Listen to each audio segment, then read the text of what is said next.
In Mali, the situation has improved quite a bit. The French military mission in northern Mali has accomplished several goals, right? The violent extremists are on the run. The major population centers in the north are liberated, right? So there is a semblance of order that has returned to northern Mali, and that's good. This military enterprise, however, despite its success, does not mean that the violent extremists are defeated, right? What happened is that they slipped away into other countries.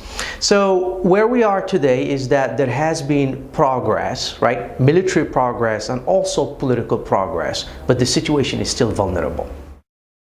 Well, the security challenges are many. First, what we have is that the Malian army does not have the capability, obviously, to control the situation in the north. It's ill-equipped, it's ill-trained, it's ill-disciplined, and it's divided.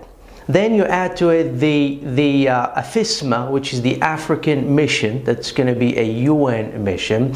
The same problem with the African troops, right? They're not used to this territory, they don't have the capability. So the good news is that the Europeans obviously have dispatched trainers, right, UTEM, so that they can train these forces, but that's going to take some time. I mean, we're looking at least 2-year time frame. That's why the French are leaving behind about 1,000 troops, because these African mission and their UN mandate, right, it will have it will be tasked with trying to control the cities, but it cannot take on the Al-Qaeda. So the French would deal with counterterrorism, while these UN mandated African troops would try to secure the cities, protect the civilians, and make sure that the political process proceeds, right? So that's the security situation.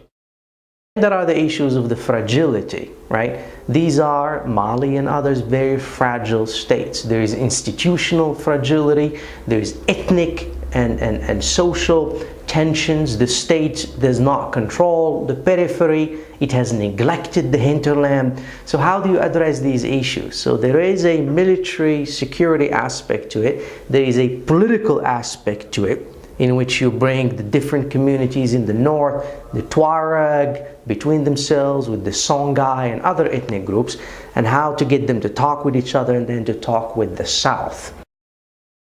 The European Union and the United States and others, they have focused so much previously on propping up the security sector, but they have neglected the underlying issues, which are obviously institutional, which are social.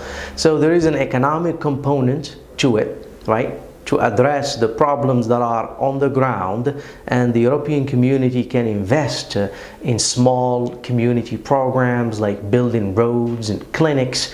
That's important for northern Mali, right, because there are the pastoralists. So what they can do is try to boost cattle production, and that's important to do. So there is this economic aspect to it, and then there are the institutional aspect, is that they need to prop the institutional capability of the state. Obviously they need to focus on law enforcement to make sure that they professionalize, you know, the police, the gendarmes and the military, but also to make sure that they address corruption problems.